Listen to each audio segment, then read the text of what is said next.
Buenas tardes, ¿me oyen?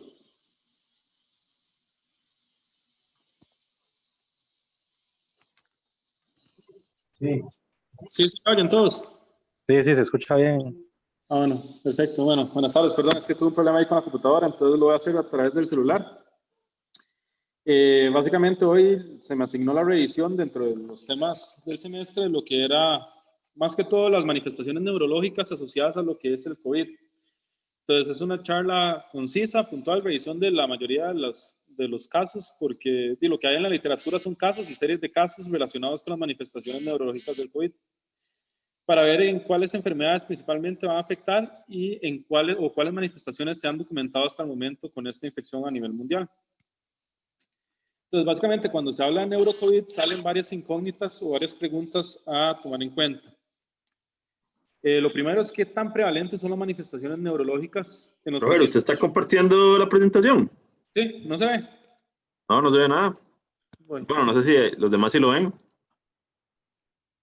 ¿logran ver la presentación? Negativo el operativo. Voy para... ahí ven mi pantalla. Ahí Ya se le ve su subí. pantalla. Ok. Cuidado con los mensajes. Uy, Ahí. denle la vuelta. Pero ahí se ve. Voy. Bueno, Ahí. ahí. Ahora hay full screen. Ok, listo. Ahí, perfecto, ya ahora sí empieza. Ok, perfecto. Entonces, las principales preguntas o los temas a tratar cuando hablamos de manifestaciones neurológicas de COVID es uno, ¿qué tan prevalentes son las manifestaciones neurológicas en esta patología? Vamos a ver que la prevalencia va a depender de muchas cosas y va a depender desde su diagnóstico o la valoración del paciente hasta la severidad o no de los síntomas que el paciente tenga en general de la enfermedad por COVID. ¿Cómo son las vías de invasión del virus o cómo llega el virus a producir neuroinvasión? Los mecanismos de afección neurológica, es decir, una vez que está en el sistema nervioso central o periférico, cómo llega a producir patología o si es el virus per se o algún mecanismo inmunológico. ¿Cuáles son las manifestaciones que se han documentado relacionadas con lo que es el virus SARS-CoV-2? ¿Y qué comportamiento tienen las enfermedades neurológicas, los pacientes que ya per se tienen enfermedades neurológicas una vez que adquieren la enfermedad por el virus? Entonces, antes de responder a estas preguntas, vamos a hablar un poco o muy puntualmente las generalidades de lo que es el virus, lo que es el SARS-CoV-2, que es un virus del que se viene hablando desde finales del año pasado. Se habla de que es un virus zoonótico, es decir, que afectó tanto a lo que es algunos animales y los asocia mucho con lo que son murciélagos y pangolinos a nivel de lo que es China, que posteriormente mutó para poder infectar a lo que es la parte de los humanos. Pertenece a la familia de los coronavirus, que son virus ARN, es decir, que tienen solo una estría de material nucleico, en donde existen dentro de la familia coronavirus virus o coronavirus que son de afección únicamente animal y otros que son de afección únicamente humano, donde está lo que es el MERS y lo que era el virus del SARS, que allá hayan producido, en este caso, infecciones a nivel mundial de vías respiratorias. Muchos de los virus que pertenecen a esta familia de coronavirus, tanto en animales como en seres humanos, han demostrado tropismo hacia lo que es el sistema nervioso central. Y a partir de aquí es donde se ponen las teorías o se hacen las hipótesis de que probablemente el coronavirus tenga o haga invasión a nivel de lo que es el sistema nervioso central. Además de eso, bueno, se habla de una transmisión zoonótica porque se ha asociado, la hipótesis es que fue a partir de un virus animal que mutó, que es donde sale lo que es el coronavirus, el SARS-CoV-2, que está afectando ahorita lo que es a nivel mundial, la pandemia.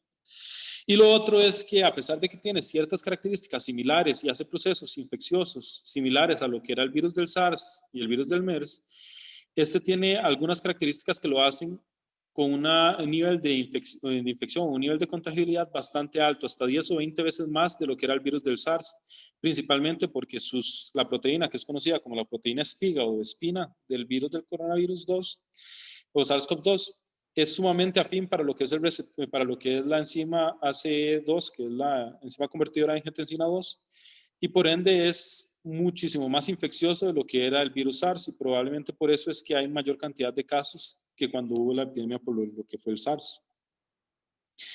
Este cuadro básicamente resume un poco de la fisiopatología del virus. Como les estaba hablando, el virus en su corona proteica externa va a tener las proteínas que son conocidas como proteínas spikes. que estas proteínas son las encargadas de que se logre adherir a diferentes células y logre invadir estas células a partir de la unión de lo que es el spike con la enzima convertidora de angiotensina tipo 2. Para poder producir la introducción del virus a lo que es la célula, en este caso las células a nivel del epitelio respiratorio, es necesario también la coactivación de otra enzima, una proteasa conocida como la TMRP2, SS2, que es fundamental para que el acople del receptor y del ligando se dé y que el virus se pueda introducir a nivel celular. Entonces, a partir de esta introducción, no solo se ha documentado la presencia o la expresión de la enzima ACE2 en nivel pulmonar, sino que se ha expresado en múltiples otros órganos, hablando de lo que es riñones, lo que es hígado, lo que es intestino, y en algunas regiones específicamente el sistema nervioso central, como vamos a ver más adelante. Se habla que directamente el hecho de la interacción de la proteína spike con esta enzima produce de una vez citotoxicidad sobre estas células que las expresan. Pero también se habla de otros 3 mecanismos que pueden ser los que están involucrados en la fisiopatología y todo el proceso inflamatorio que se ha visto en los pacientes que desarrollan el COVID y que desarrollan el SARS o el síndrome de estrés respiratorio severo asociado a lo que es el SARS-CoV-2. El segundo mecanismo de que se habla de un mecanismo de desregulación de lo que es el sistema de renina-angiotensina-aldosterona. ¿Por qué? Porque a la hora de interactuar el spike con la enzima convertidora de angiotensina 2, esta deja de ser funcional. Entonces, al disminuir los niveles de enzima convertidora de angiotensina 2, no se logra convertir la angiotensina 1 y la angiotensina 2 a angiotensina 1.9 y 1.7, que son angiotensinas con menos actividad y además de eso tienen una actividad más vasodilatadora y antiinflamatoria. Por lo ende, se habla de que vamos a tener un proceso más angiogénico, un proceso más vasoconstrictor y un proceso más inflamatorio al persistir lo que es los altos niveles de angiotensina 2. Luego se habla que también puede producir un mecanismo de daño citotóxico directo a nivel de lo que son las células endoteliales. Se ha visto que las células endoteliales, inclusive a nivel de los vasos cerebrales, expresan estos enzimas ACE2 y se ha visto virus dentro de las mismas células endoteliales causando inclusive lo que se escriben como un proceso de endotelitis, es decir, una inflamación a nivel de lo que son los endotelios, principalmente las arteriolas, y llevando a lo que son mecanismos protrombóticos y formación de coágulos in situ en esas arteriolas. Entonces, muchas de las lesiones o del fenómeno de hipercoagulabilidad de lo que es el COVID en general, se habla mucho probablemente por este proceso de endotelitis, en donde va a haber una inflamación endotelial, va a haber mayor exposición de lo que es el factor de von Willebrand y por ende mayor exposición de factores de coagulación con disminución de lo que son factores de fibrinolisis, llevando en general o en sí a un estado protrombótico. Y por último, lo que ya se había hablado de que además de eso produce una desregulación inmunológica en donde va a haber un aumento de citoquinas inflamatorias, dentro de las que está la interleuquina 6, factor de necrosis tumoral, y una disminución de lo que son los linfocitos T. Por eso es que producen usualmente una linfopenia marcada al inicio de la infección, que posteriormente se logra recuperar, pero va a ser un proceso inflamatorio o esta desregulación inmunológica va a ser proinflamatoria hacia lo que es tanto citotoxicidad como liberación o activación de complemento. Okay. Ahora, sabiendo ya la fisiopatología del virus y cómo, o las teorías que tenemos de por qué produce un fenómeno inflamatorio, tanto vascular como sistémico, y por qué es que produce daño a nivel de muchos lechos vasculares, es importante hablar un poco de cómo es que los virus en general logran llegar al sistema nervioso central. Entonces, en este cuadro que estoy mostrando es un cuadro de resumen de todos los virus que tienen tropismo a nivel del sistema nervioso central, lo que se ha documentado a nivel de lo que es la historia, tomando en cuenta tantos virus que afectan al ser humano como virus que afectan a especies animales. Como pueden ver en la segunda, en el segundo grupo, donde están los coronavirus, ahí se habla del coronavirus y principalmente, específicamente, del virus de la hepatitis en ratones. Que el virus de la hepatitis en ratones es un virus que produce un tipo de encefalitis similar a lo que es esclerosis inmunizante, pero en este tipo de animales, de este tipo de roedores. Que usualmente este virus sí llega a lo que es el sistema nervioso central a través de lo que era el epitelio olfatorio. Sin embargo, se han descrito al menos 4 mecanismos diferentes por los cuales los virus pueden llegar al sistema nervioso central. Y actualmente, a pesar de que una de las teorías o la hipótesis es que el acceso del coronavirus es a través del epitelio olfatorio, no hay pruebas exactas de que realmente sea así. Y inclusive se ha documentado que puede utilizar alguno de los otros 3 mecanismos de ingreso al sistema nervioso central. Entonces, ¿cuáles son estos mecanismos de neuroinvasión? El primer mecanismo que se habla es a través de lo que es sistema nervioso periférico, es a través de un transporte retrógrado o utilizando el transporte retrógrado axonal, que ya per se lo tiene como mecanismo fisiológico los nervios periféricos o las neuronas periféricas. Y esto se ve mucho en lo que es principalmente en el poliovirus o en el virus de la rabia, ¿verdad? Que es uno de los mecanismos por el cual tiende a ascender al sistema periférico, posteriormente al sistema nervioso central hasta llevar a producir su encefalopatía asociada a lo que es la rabia. Entonces, es uno de los mecanismos más conocidos y más antiguos descritos. Sin embargo, este sí no se ha visto tan asociado con lo que es la parte del coronavirus, o no se ha propuesto tanto este mecanismo.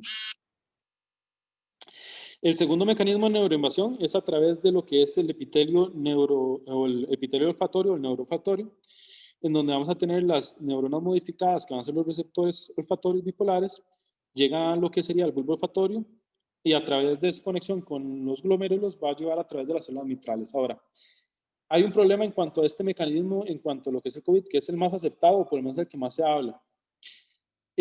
Como vamos a ver más adelante, cuando hablemos de ageusia y de anosmia, sí se ha documentado infiltración inflamatoria y presencia de virus en lo que es el bulbo olfatorio y los núcleos olfatorios. Sin embargo, las células mitrales carecen del receptor AC2. Entonces, sí se ve este receptor ampliamente expresado en lo que es el epitelio olfatorio, pero no así en las células mitrales, por lo que ahí queda en duda cómo es el mecanismo que pasa de lo que es el epitelio neuroolfatorio hacia las células mitrales y posteriormente que logre llegar a lo que ya es el sistema límbico y a los núcleos olfatorios. Como sabemos, el sistema olfatorio forma parte de lo que es el sistema límbico o tiene altas conexiones con lo que es la parte del sistema límbico. Sin embargo, este mecanismo es uno de los mecanismos que se han descrito en otros virus, como lo que son los virus del herpes, y por eso es comúnmente una de las causas de por qué el herpes tiende a producir mucha encefalopatía, más que todo encefalitis, a nivel de lo que es el sistema límbico, por esta vía de acción y además de otras proteínas que expresan las neuronas a nivel del sistema límbico. Y los últimos dos mecanismos son mecanismos hematógenos. Entonces, y esto los podemos ver en virus como el HIV, el virus linfotrópico humano y como lo que es el virus JC. Entonces, hay dos formas de hacerlo. Uno es a través de un mecanismo que se llama caballo de Troya, en donde el virus va a infiltrar los leucocitos y al producirse esta inflamación, y esto se ha documentado en el SARS-CoV, que el SARS-CoV infiltra tanto macrófagos como leucocitos, y al producirse una inflamación sistémica se aumenta lo que es la permeabilidad de la barrera hematocefálica y estos leucocitos van a ir a todos los órganos, incluyendo lo que es el sistema nervioso central, al ver esta inflamación sistémica. Entonces, se habla de que está el mecanismo de caballo de Troya, en donde son los mismos leucocitos los que llevan el virus al sistema nervioso central a la hora de que estos atraviesen la barrera hematocefálica. Y este mecanismo ya se ha visto en otras infecciones del sistema nervioso central, como lo que es el virus JC, por ejemplo. Y por otro lado, el otro mecanismo infeccioso es a través de infección de las células endoteliales de la barrera hematocefálica. Como hablé al inicio, se había visto que el virus sí afecta a las células endoteliales y produce el fenómeno de endotelitis. Entonces, una de las probabilidades es que haya una infiltración a las células endoteliales de la barrera hematocefálica que produzca inflamación de estas células y al producir endotelitis aumente también la permeabilidad de la misma barrera hematocefálica.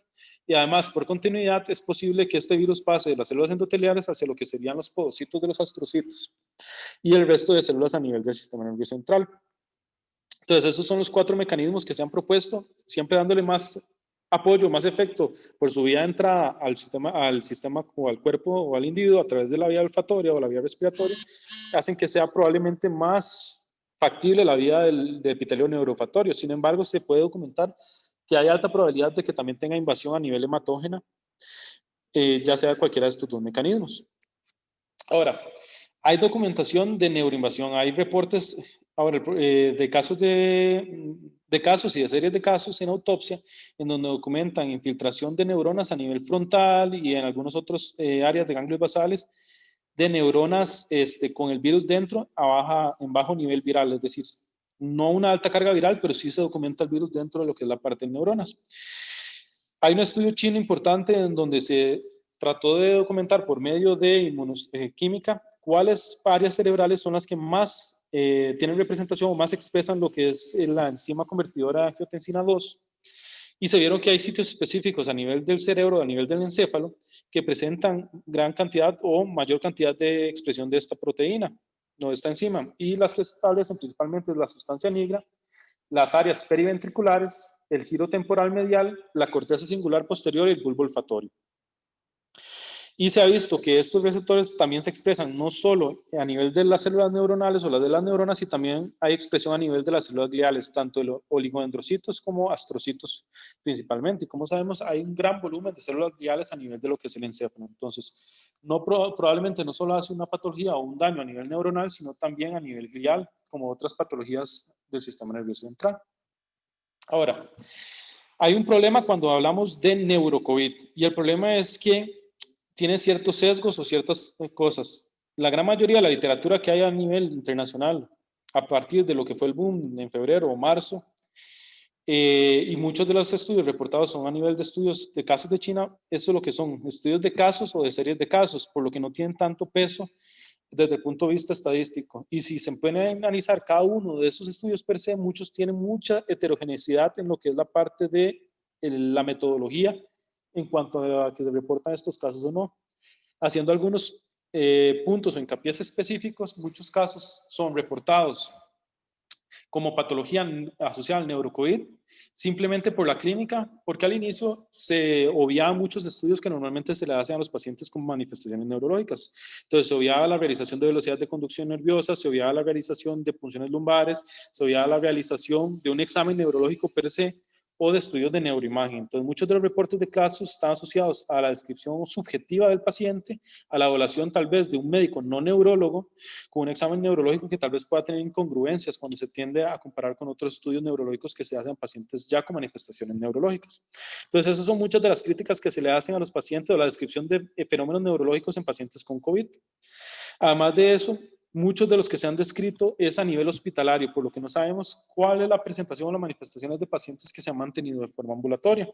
Probablemente por sus síntomas más leves, probablemente no describen y se van a quedar mucho en lo que es anosmia geusia, pero ahí hay un sesgo en que muchos van a ser a nivel de lo que es la parte hospitalizados.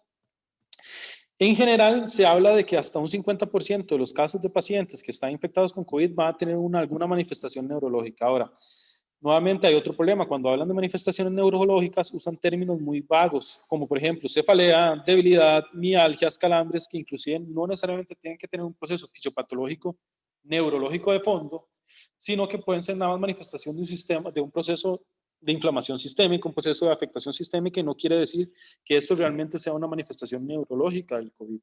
Entonces, nuevamente, cuando se hablan de síntomas neurológicos por el COVID, entran muchos sesgos por manifestaciones subjetivas o síntomas que tal vez sean manifestación de algo más sistémico y no per se de algo neurológico. Ahora, cuando ya hablamos o enfocamos per se en el COVID, ahora sí nos entran otros problemas a discutir y otras cosas que se tienden a discutir a la hora de analizar los artículos o los reportes de caso. Uno, cuando ya son síntomas específicos del sistema nervioso central o daño a nivel del sistema nervioso central, entra la duda es, ¿realmente esto manifestación de la infección por el virus o esto es una complicación de la inflamación por el virus o es una complicación de un paciente crítico? ¿Por qué? Porque cuando ya hablamos de manifestaciones específicas neurológicas, la gran mayoría van a ser en pacientes críticos o pacientes que están en la unidad de cuidados intensivos, en donde ya sabemos que estos pacientes, ya por su estado crítico, sin tener infección por COVID, tienen alto riesgo de manifestar otras patologías neurológicas, hablando de encefalopatía, encefalitis, hablando de miopatías o de neuropatías de pacientes críticos. Entonces, poder diferenciar del uno del otro sin realizar estudios que usualmente nosotros hacemos, y aún con esos estudios puede ser un poco difícil.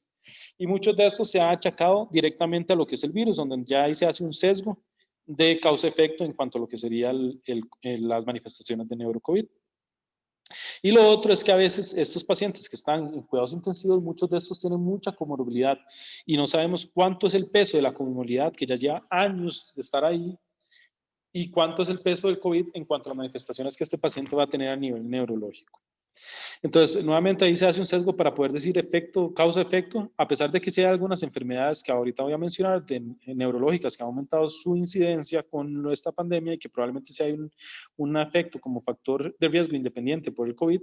Hay otras que probablemente se describan, pero puede ser que sea per se de la condición crítica del paciente. Como vemos en el cuadro que está en la diapositiva, este cuadro es tomado de un artículo de manifestaciones clínicas neurológicas en el Lancet que se publicó en Lancet Neurology. Y lo que hablan es que las manifestaciones neurológicas que se han descrito, háblese de neuropatías, háblese de evento cerebrovascular, de enfermedades demilisantes o inflamatorias como la DEM, Estas se presentan en diferentes temporalidades, dependiendo de cuál es la patología que estamos hablando. Pueden presentarse inclusive desde el inicio de síntomas de los pacientes, por ejemplo, el Guillain-Barré. Se han descrito casos que el paciente llega con Guillain-Barré sin saber que tiene COVID, sin otros síntomas respiratorios asociados o sistémicos asociados a COVID, y luego se le hace el diagnóstico. O que se hagan más tardíamente, como es en el caso del evento cerebrovascular, que la mayoría de los casos reportados se han asociado 1 o 3 semanas después del diagnóstico de lo que es el COVID en estos pacientes. Entonces, se habla de que probablemente las manifestaciones neurológicas están en un espectro parainfeccioso y no tanto posinfeccioso, como muchas de las otras enfermedades postvirales o postbacterianas que usualmente vemos. Y en cuanto a mecanismos de la afección neurológica, en esto es de un review de Nature, este cuadro que vemos aquí, habla de que realmente no tenemos claro si el mecanismo fisiopatológico de estas manifestaciones neurológicas es por invasión directa del sistema nervioso central por el virus, que es una posibilidad para, por ejemplo, producir vasculitis y en evento cerebrovascular o la encefalitis, o si es por el proceso inflamatorio sistémico de hipercoagularidad, hiperinflamación y daño órgano de un paciente crítico que pueda llevar encefalitis o encefalopatía, o es por un fenómeno inmunológico posinfeccioso. Y hago hincapié en esto, ¿por qué? Porque muchos en otras pandemias o en otras epidemias previas, por ejemplo, la de influenza que se dio previamente, se ha visto pacientes que manifiestan fenómenos posinfecciosos autoinmunes, como es el caso de la narcolepsia. Por ejemplo, cuando hubo el brote de gripe porcina y gripe aviar, principalmente en China, más o menos 6 meses después de eso empezó a haber un aumento de reportes de casos de narcolepsia tipo 1, que al fin y al cabo la narcolepsia tipo 1 por fisiopatología es un proceso autoinmune contra las neuronas del hipotálamo posterior, que son las productoras de la hipocretina. Entonces, una de las posibilidades y que tal vez podamos ver a futuro y que se podría plantear, dado que es un virus muy similar, puede ser que se hayan procesos inmunológicos autoinmunes relacionados con trastornos del sueño, hablándose principalmente de lo que es la narcolepsia. Entonces, en fin de resumen, no tenemos claros cuál es el mecanismo para las manifestaciones neurológicas y puede ser que sea más de un mecanismo en una misma patología, puede que hayan varios mecanismos involucrados. Por ejemplo, inclusive viendo la parte de lo que es el evento cerebrovascular, donde probablemente hay múltiples mecanismos involucrados para que haya un aumento en la incidencia.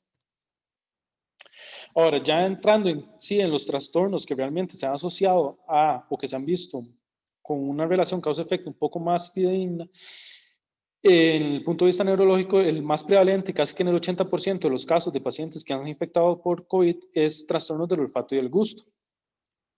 Muchas veces estos trastornos no relacionados con la infección de vía respiratoria superior, sino un daño directo a lo que es el nervio olfatorio o el bulbo olfatorio en este contexto, porque muchos de estos no van a presentar síntomas de vía respiratoria superior, como es el caso de congestión o rinorrea. Usualmente esto es uno de los síntomas o las manifestaciones neurológicas más tempranas de los pacientes infectados con COVID y es uno de los más específicos. Eso que sí quiere decir que no es algo nuevo, porque usualmente todos los virus que afectan vías respiratorias tienden a producir trastornos del olfato, pero es algo que sí se le ha dado mucha importancia y mucha hincapié a la hora de detectar síntomas tempranos de pacientes infectados por coronavirus. Se han hecho estudios en estos pacientes y se ha corroborado desde el punto de vista patológico y desde el punto de vista de neuroimagen que hay afectación del tracto olfatorio. En resonancia magnética se ve aumentos de intensidad a nivel de lo que es el tracto olfatorio y a nivel de lo que es los núcleos olfatorios.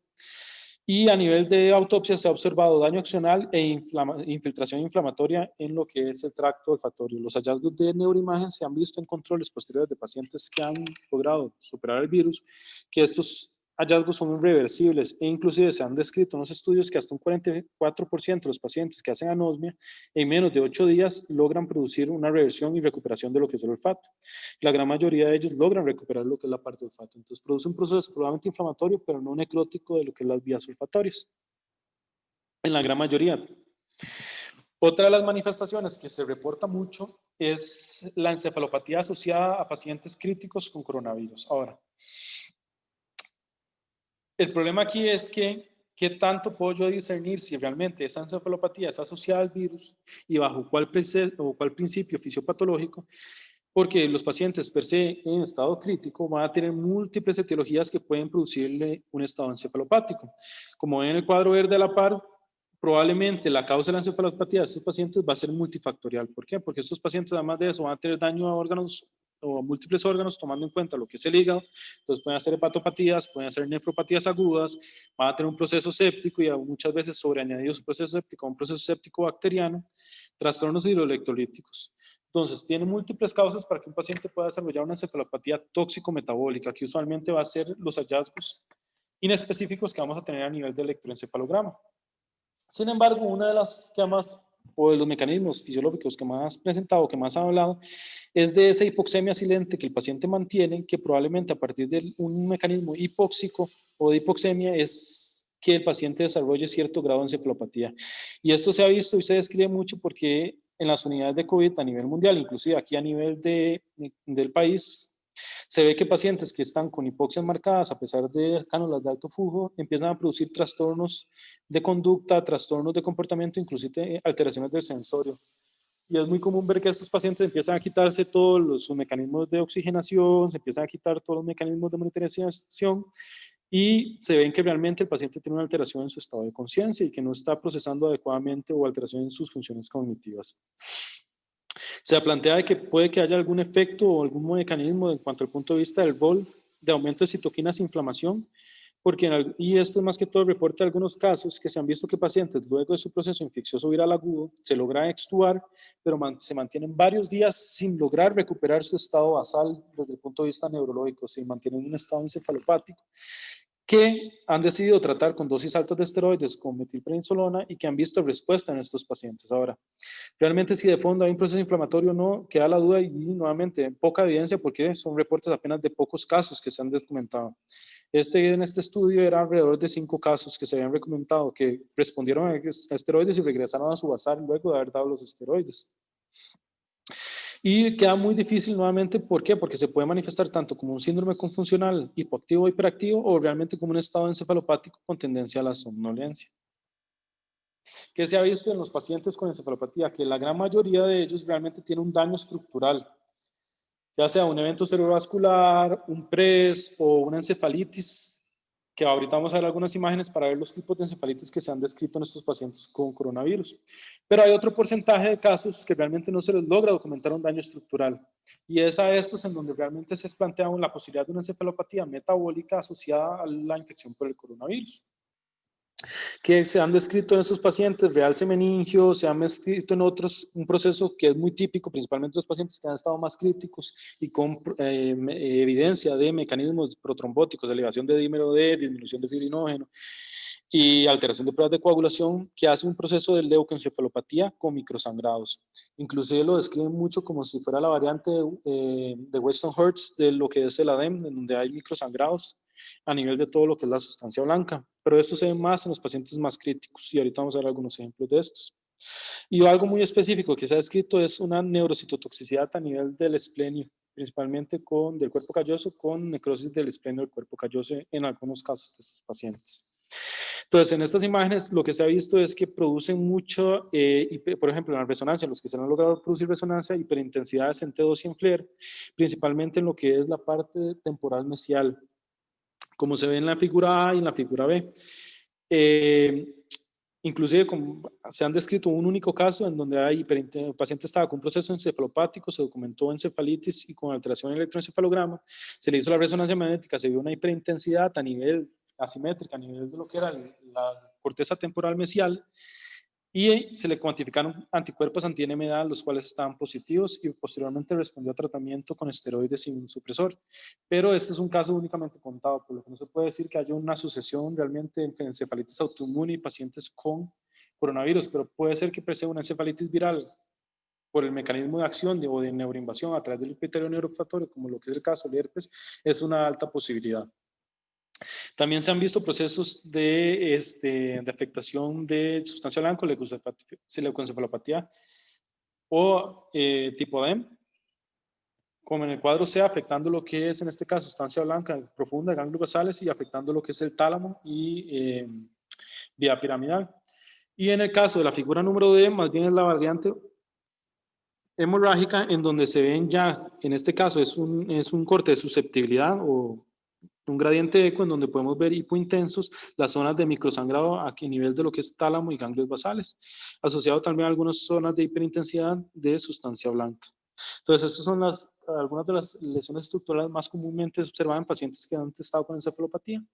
Sin embargo, también se han descrito pacientes con encefalopatía sin lesiones establecidas.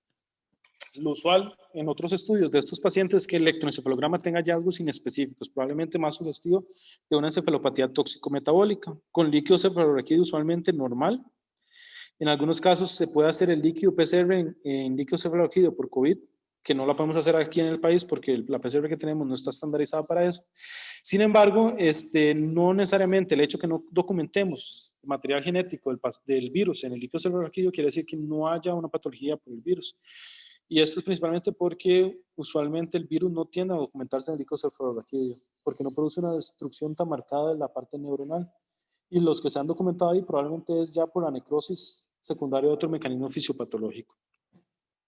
Inclusive si lo documentamos leucocitosis o pleocitosis en líquido cefalorraquídeo en estos pacientes, probablemente deberíamos dirigir el diagnóstico diferencial pensando en otra patología infecciosa o inflamatoria asociada y que sea la causante de la encefalopatía y no tanto en la infección o proceso inflamatorio causado por el virus. En cuanto al pronóstico de la encefalopatía en estos pacientes en los que no se le documenta la lesión, tiende a ser bastante buena y tiende a mejorar con el tiempo. Ya si hay una lesión estructural establecida, probablemente va a estar condicionada al grado y la severidad de la lesión. Se ha visto inclusive, reportado en la literatura, que hasta un tercio de los pacientes ya recuperados por COVID se egresan con algún grado de disfunción cognitiva y que a los meses de ser revalorados en consulta externa ya hay una regresión de ese déficit que tenía. Y esto es algo interesante porque inclusive,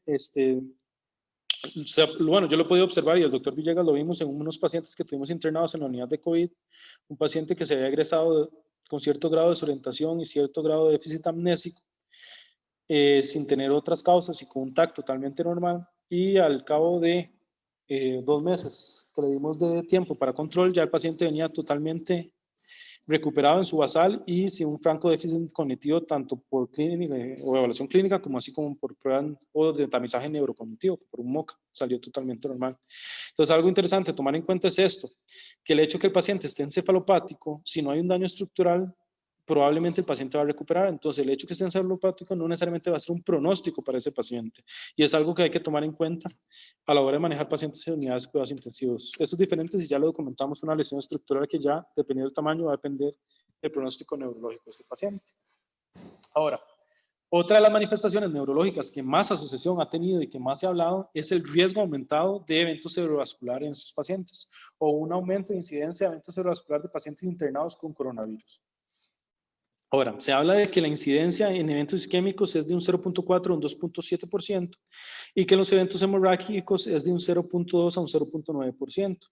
No es tan alta, pero esta va a depender y va a cambiar si hablamos de pacientes dependiendo del grado de severidad de la infección en general. Entonces, pacientes que tienen casos leves, usualmente es menos de un 1% el riesgo de evento cerebrovascular o incidencia de evento cerebrovascular, pero se ha visto hasta un 6% en los casos de pacientes severos o en pacientes en UCI. Entonces, nuevamente van a ser pacientes o los pacientes más severos los que van a tener más riesgo de manifestar eventos cerebrovasculares. Usualmente se habla que estos eventos son tardíos, a la semana o a las 3 semanas de que el paciente ya haya contraído lo que es la infección por el virus. No obstante, hay casos de pacientes que llegan a emergencias en código de ictus, y ha pasado aquí también, probablemente en el Calderón y en el México, en donde se van a trombolizar y posteriormente se le hace el hisopado como parte del protocolo y el paciente sale positivo por el COVID y el primer síntoma no tuvo ningún síntoma respiratorio, otro síntoma asociado al COVID y por lo que llegó al hospital realmente fue por su evento cerebrovascular, en donde hay que dar dudas si realmente hay una asociación o no fisiopatológicamente entre el COVID y el riesgo aumentado de evento cerebrovascular en estos pacientes asintomáticos. Ahora, sí se ha documentado que en pacientes hospitalizados el hecho de tener COVID es un factor independiente que aumenta el riesgo para presentar un evento cerebrovascular. Esto se vio en un estudio que hizo comparativamente pacientes hospitalizados con otros factores de riesgo sin COVID y pacientes hospitalizados de la misma edad con factores de riesgo igual y con COVID tuvo mayor riesgo de que estos con COVID tuvieran más riesgo protrombótico probablemente y tuvieron más riesgo de presentar eventos cerebrovasculares. Sí se ha visto, antes de hablar de qué subtipos de enfermedad cerebrovascular se ven en COVID, sí se ha visto que el manejo en general del evento cerebrovascular se ha visto afectado por lo que es la pandemia. Y se ha visto una disminución a nivel mundial y se reportó tanto en el estudio epidemiológico español, así como en el estudio chino, que hubo una disminución del número de eventos cerebrovasculares que llegaban a emergencias y así como el número de eventos cerebrovasculares que estaban ingresados en los hospitales. Y se planteó que probablemente esto se da a una disminución de la consulta de los pacientes por miedo a llegar a los servicios de emergencias. Pacientes con eventos leves, probablemente con déficits menores, prefirieron quedarse en la casa antes de exponerse al riesgo de infectarse. Y pacientes también ha llegado a lo que es el aislamiento de los adultos mayores. Al vivir esto solos en sus casas, con su pareja y aislarse, probablemente sufren sus eventos cerebrovasculares, nadie los documentan hasta que posteriormente a los días llega a visitarlo o el mismo paciente haya fallecido y simplemente fallecido en su casa. Estas son hipótesis de que por qué los pacientes, hubo esta disminución en lo que es el ingreso o admisión de pacientes con eventos cerebrovasculares. Ahora, hay que tener claro de que el hecho de que haya una disminución de ingresos no se materializó o no se representó una disminución de la cantidad de eventos trombolizados. Y nuevamente, esto es probablemente porque los que vamos a trombolizar son eventos que ya tienen un déficit un poco mayor o un poco más marcado y probablemente esos pacientes sí van a llegar a consultar emergencias. En cuanto a la etiología del evento cerebrovascular, al igual que en pacientes no COVID y a nivel mundial, lo más prevalente van a ser los eventos isquémicos. Sin embargo, no hubo una predicción por mecanismo per se, se vio tanto mecanismos embólicos como mecanismos trombóticos de disección, inclusive de pequeño vaso. Entonces, no hay un mecanismo fisiopatológico que me explique por qué el coronavirus o que este sea realmente el mecanismo que me está causando que el coronavirus aumente el nivel de evento cerebrovascular, sino que se han planteado varias probabilidades de aumento de fisiopatología. Y muchos de los que se plantea es que realmente estos pacientes son pacientes que tienen factores de riesgo que le dan una predisposición para evento cerebrovascular, hipertensión, diabetes, algún tipo de miocardiopatía o algún otro tipo, SAOS, por ejemplo, o obesidad, dislipidemia. Y que además de eso, al sumarse ya a esos factores de riesgo preexistentes, la infección por el coronavirus y todo su proceso proinflamatorio, protrombótico, aumenta el riesgo de que estos pacientes hagan disfunción endotelial, inflamación y eventualmente trombosis a nivel de arterias, no solo de cerebro, sino arterias a nivel de todo el punto de vista sistémico. Entonces se habla de que en algunas de las autopsias se ha visto microangiopatía en estos pacientes, enfocándose en lo que es el proceso de endotelitis y que se hagan trombos in situ en las arteriolas cerebrales. Se habla de efecto directo vascular de la inflamación, el efecto de disminución de los factores de anticoagulación y aumento de los factores de protrombóticos. También se habla de que el mismo coronavirus ha aumentado los eventos cardíacos y probablemente aumento de eventos cardíacos favorece a eventos cardioembólicos de etapas agudas. O el mismo aumento en la inflamación y trombosis a nivel sistémico podría ser una causa de aumento de trombos a nivel del sistema nervioso central. No obstante, están estas teorías, estos mecanismos fisiopatológicos, pero no se tiene claro cuál, si probablemente la mezcla y el conjunto de todos ellos sea lo que lleva a un mayor riesgo de estos pacientes. En cuanto a lo que es el manejo del evento cerebrovascular, realmente no hay un cambio en cuanto a paciente COVID o no COVID. Se han creado protocolos para principalmente proteger tanto al personal de salud, al neurólogo que va a llevar a trombolizar a estos pacientes, pero no hay mayor riesgo de trombolisis o de trombectomía, tanto para sangrado como para asociado per se al uso del medicamento del procedimiento. Y no está contraindicado en pacientes con coronavirus el no realizarle las medidas de reperfusión. Realmente no se debería de no ofrecer a estos pacientes medidas de reperfusión. Perdón. Lo único que sí se vio es que principalmente en pacientes sometidos a trombectomía hubo un mayor aumento de reoclusión del vaso luego de 24 horas. Y esto probablemente se da a los fenómenos protrombóticos, tanto sistémicos como locales, que a estos pacientes con coronavirus se les ha descrito.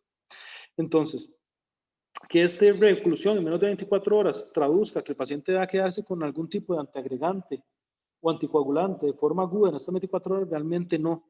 Y probablemente el riesgo de sangrado va a ser mayor que el hecho. Entonces no hay evidencia de que estos pacientes que queden con agrastate en infusión o que se quede con algún otro tipo de antitrombótico, inclusive posterior al procedimiento, realmente no hay evidencia de que esto disminuya el riesgo de reoclusión y probablemente va a haber mayor riesgo desde el punto de vista de transformación hemorrágica del evento. En cuanto al manejo posterior en las unidades de ictus y manejos de prevención secundaria de estos pacientes, no hay diferencia en cuanto a los protocolos o guías internacionales de otros pacientes con evento cerebrovascular. Okay. Luego, se han descrito también otras manifestaciones neuromusculares asociadas a pacientes con coronavirus. Probablemente la que más hemos oído y la que hemos visto asociada es casos de síndrome de Guillain-Barré. como un fenómeno no tanto postinfeccioso, sino más un fenómeno parainfeccioso en los días posteriores a la infección o inclusive como la primera manifestación de los pacientes con infección por coronavirus. Usualmente no es tan frecuente, pero sí se ha visto mayor aumento en pacientes con coronavirus que pacientes sanos de manifestar un síndrome de Guillain-Barré. Y sí se ha visto que pacientes con coronavirus y síndrome de Guillain-Barré tienen una progresión más rápida y usualmente más severa y tienden a terminar, si no se les establece sus medidas de control neuroinmunológico o de control inmunológico con gamma-globulinas y con plasmaféresis, tienden a evolucionar rápidamente, muchos de ellos a ocupar ventilación mecánica por la disminución de lo que es la protección a nivel de la vía respiratoria. Realmente el manejo de estos pacientes no cambia con respecto al manejo de otros pacientes con síndrome de Guillain-Barré por otras etiologías. Y lo que se ha visto mucho en estos es más que todo daño a nivel de lo que es la parte axonal. Usualmente responden bien, si en los reportes de casos se ha visto respuesta a las gamma-globulinas y respuesta al uso de plasmaféresis. Ha habido reporte de 3 casos asociados a pacientes con coronavirus que desarrollan debilidad proximal asociada a fatigabilidad y posteriormente diagnosticándoles una miastenia gravis con anticuerpos de acetilcolina positivo. Realmente en la literatura solo 3 casos se han descrito y esto me llamó mucho la atención porque inclusive con el doctor Carazo, como en mayo o en abril, estuvimos viendo un caso de una paciente que llegó al San Juan de Dios por un coronavirus, no COVID, que estuvo internada por un cuadro severo de estrés respiratorio y posteriormente de esto estuvo con una parálisis flácida, pero con mucha debilidad más que todo a nivel proximal y debilidad a nivel de lo que era músculos de la deglución y también músculos a nivel facial. Eventualmente el paciente respondió al uso de neostigmina y al uso de gamma-globulinas. No pudimos cuantificar en este caso y está pendiente cuantificar anticuerpos, pero una de las sospechas clínicas que tuvimos fue la posibilidad de que esta paciente, no en este caso al coronavirus COVID o el SARS-CoV-2, sino a un coronavirus no COVID, haya desarrollado un proceso de miastenia gravis autoinmune, en este caso una miastenia gravis autoinmune, que es fisiopatológicamente asociado a este virus. No hay forma de que lo podamos comprobar y probablemente está pendiente y el doctor Carazo le iba a pedir los anticuerpos, dado la duda diagnóstica, pero si se presentó con un virus no COVID, probablemente puede haber un mayor riesgo de que se presente con los virus de SARS-CoV-2 y puede ser que sí se empiecen a ver más manifestaciones de unión neuromuscular autoinmune. También se ha descrito miositis, pero este se pone en duda y lo pongo entre signos de interrogación, principalmente porque lo que se queda en los pacientes van a ser de mialgias y algunos de estos elevar CPK. Sin embargo, puede ser per se del proceso inflamatorio sistémico y protrombótico sistémico de los vasos y no necesariamente que es una miositis inducida por el virus. Eso sí no se ha logrado documentar. Y en cuanto a otras manifestaciones neurológicas, se habla de meningoencefalitis en otros reportes de casos, tanto con mecanismo viral inducido de la meningitis como mecanismo autoinmune en otros casos. Y ahí fue donde les comenté lo del caso de hiperintensidades a nivel de las áreas temporales o a nivel del sistema límbico, principalmente a nivel de hipocampus, y en un caso único documentada la presencia de anticuerpos NMDA posterior a la infección del virus SARS-CoV-2. Otro tipo de patologías asociadas son las leucoencefalopatías, principalmente ADEMS y leucoencefalopatías hemorrágicas, variante de Weston-Hertz o similar a la variante de Weston-Hertz. Esto principalmente en pacientes más críticos y se han tratado con gamma-globulinas, con plasmaféresis, inclusive con esteroides o metilprednisolona a dosis de 1 gramo diarios o 500 miligramos diarios, entre 500 a 1 gramo diarios. Pero en los reportes de caso ha habido respuestas controversiales. Algunos responden bastante bien, otros no han tenido respuesta del todo a este tratamiento. Se han descrito mielitis con y sin afectación encefálica. Nuevamente, el doctor Huete valoró un día de estos un caso en las unidades de COVID del San Juan de Dios de un paciente con coronavirus y además de eso realizó una mielitis aguda, probablemente en contexto viral, que no respondió al uso de esteroides y que probablemente sea una de las manifestaciones neurológicas. Entonces, también llama la atención y muy probablemente muchos de nosotros hemos visto en los otros hospitales muchas manifestaciones neurológicas e interconsultas que nos han hecho, que ahí vamos viendo a la hora de revisar literatura que realmente se presentan también a nivel de nuestro país. En estas mielitis se ha descrito también tratamiento con gamma-globulinas, plasmaféresis y esteroides, pero igual con respuestas variables, dado que no sabemos si la fisiopatología es realmente una respuesta viral o si es un proceso inflamatorio. Probablemente en el contexto de este caso del paciente del doctor Huete, muy probablemente sea algo más viral al no responder al tratamiento con esteroides.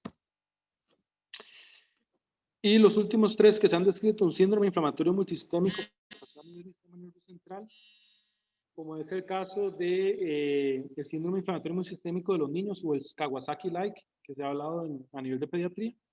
Se han descrito un mioclonus generalizado de origen cortical que responde muy bien al uso de antiepilépticos, valproato, clonazepam o levetiracetam, que son los que están descritos, y al uso de esteroides. Y en otros pacientes se han descrito PRES por el daño a nivel vascular y el daño a nivel renal con cifras de presión alta y han descrito encefalopatías posteriores reversibles con todas las manifestaciones de lo que es el síndrome de PRES. ¿Okay? Ahora, ¿qué pasa con los pacientes que ya per se tienen una enfermedad neurológica y se infectan con el virus? No, ya es otro grupo de pacientes diferente, que estos ya tenían una enfermedad neurológica. Entonces, lo que se han visto son tres cosas, o hay que tener tres cosas a considerar.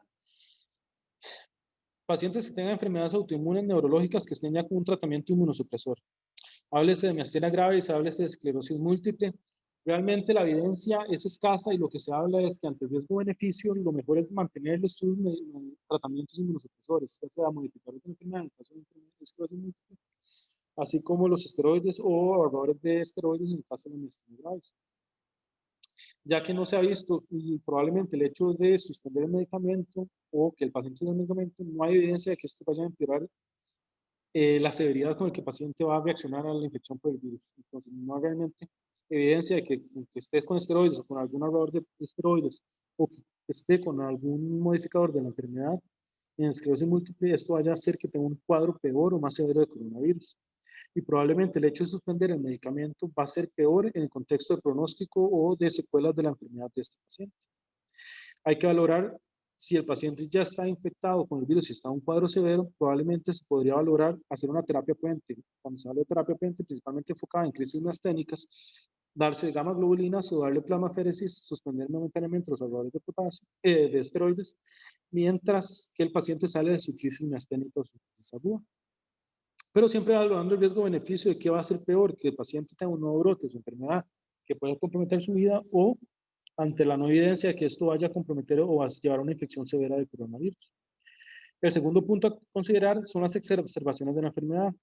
No hay aumento de reportes de casos de crisis miasténicas en pacientes con COVID, pero una de las posibilidades es que el paciente infectado con COVID pueda tener mayor riesgo de llevarse a una crisis miasténica. ¿Por qué? Porque usualmente las crisis miasténicas en pacientes son por procesos infecciosos respiratorios. Entonces, es una de las posibilidades en donde se podría valorar terapias puentes con gamaglobulinas, con esteroides de altas dosis o terapias puentes con plasmaféresis. Pero sí hay que tener cuidado y específicamente en las miastenias graves, que recordemos que hay muchos medicamentos que están con red flags o contraindicados en pacientes que pueden llevar a aumento de debilidad, fragilidad y pueden llevar a crisis miasténicas, como es el uso de antibióticos como los macrólidos, la clindamicina, el metronidazol y el uso de la hidroxicloroquina. Por ejemplo, en el contexto que al inicio se le utilizaba o se le daba hidroxicloroquina a estos pacientes.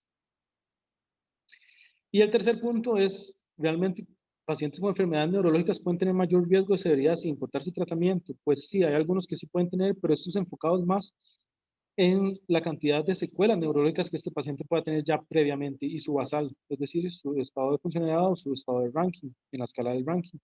Entonces, se ha visto que pacientes con enfermedades neurodegenerativas ya avanzadas, ELA, Alzheimer,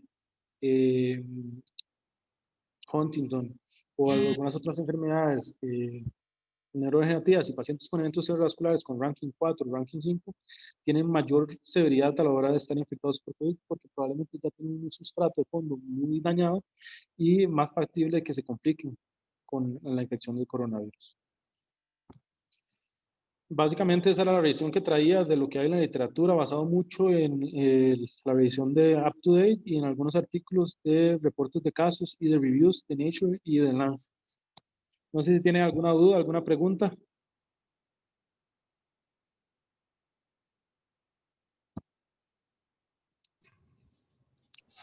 Muy bien, Roger, muy interesante y muy sucinto. Me pareció. Uy, es que no estoy yendo.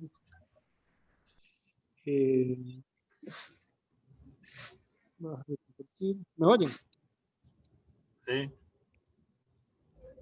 No sé si alguien tiene alguna duda.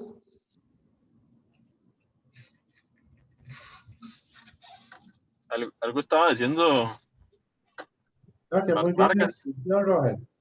Son mucho. Lo que es que lo oigo muy bajo. que le costó Muy mucho. Muy bien la Estaba muy bien. revisión. Muchas gracias.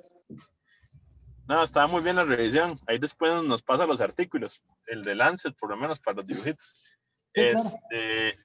¿Y cuál es la definición que usan ellos? Sí, yo sé que esto varía mucho dependiendo de lo que uno quiera estudiar y todo, pero para los casos estos más agudos de Guillain-Barré y de mielitis, ¿cuál definición usan ellos para correlacionarlo? Ok, Temporal. eso es un punto importante. Hay criterios de diagnóstico definitivo probable, igual, principalmente para evitar esos riesgos. Entonces, en el artículo de Lancet, lo que pone a partir de la Organización Mundial de la Salud, primero tenemos que tener la definición de caso de que el paciente está contagiado o que tiene COVID-19. Eso es lo primero. Y posteriormente, por ejemplo, para el caso de encefalitis, meningitis o mielitis, para hablar de un caso confirmado, el paciente tiene que tener SARS-CoV-2 detectado en líquido cefalorraquídeo en tejido cerebral o evidencia de SARS-CoV-2, el anticuerpo específico intratecal, y sin ninguna otra etiología que pueda explicar la encefalopatía o la meningitis o la encefalitis. Entonces se habla mucho de diagnóstico y más que todo es patológico, ¿verdad? Para que sea confirmado. Pero los diagnósticos probables habla de que se detecte a nivel respiratorio o en otro tejido que no sea sistema nervioso central la evidencia de infección por el SARS-CoV-2, presencia de anticuerpos en sangre por SARS-CoV-2 y que no haya ninguna etiología que pueda explicar la causa de la encefalitis, de la mielitis o de la vasculitis del sistema nervioso central, por ejemplo. Entonces, para ya tener un diagnóstico definitivo, al final y al cabo, lo que buscan más es un diagnóstico serológico en líquido cefalorraquídeo o un diagnóstico de tejido celular. Para ya tener un diagnóstico probable, lo que utilizan, o posible, lo que utilizan es que se tenga un diagnóstico de la infección sistémica y que no haya una etiología que pueda explicar la otra causa. Por ejemplo, en el caso de Guillain-Barré, cuando se habla de probable diagnóstico es que el paciente dice que tenga un inicio de los síntomas neurológicos en las últimas 6 semanas en la infección, asociado a la infección aguda y que haya tanta demostración por PCR o por anticuerpos de infección por SARS-CoV y que no haya historia de otra etiología que pudiera explicar el Guillain-Barré.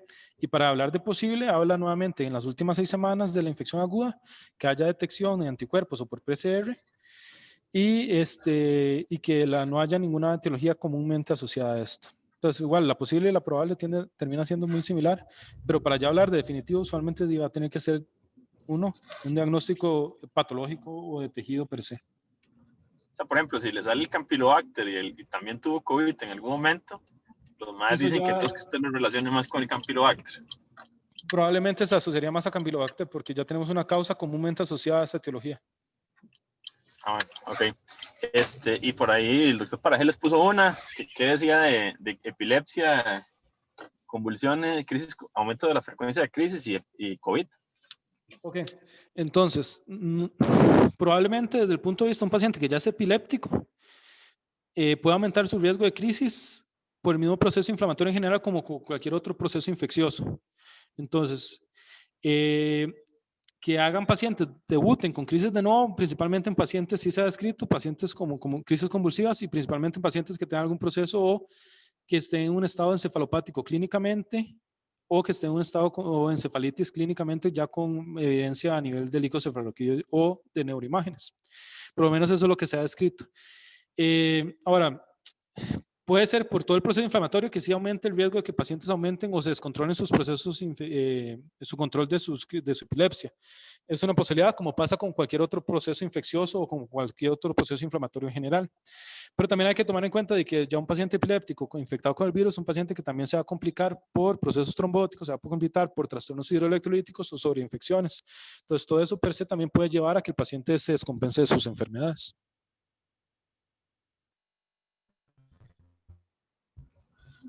Está bien, sí. No sé si Carazo tiene algún comentario.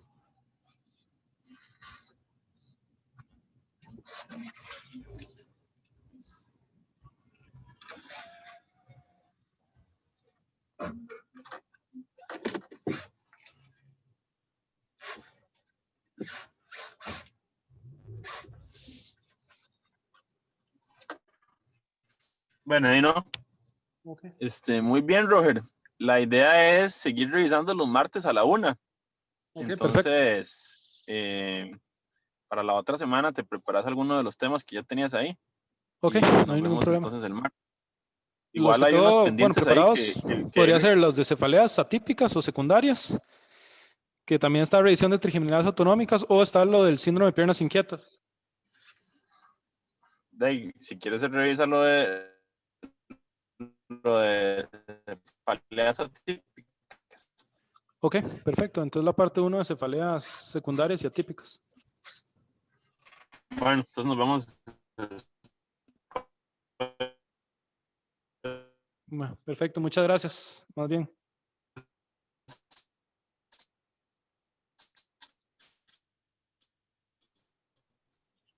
Buenas tardes a todos.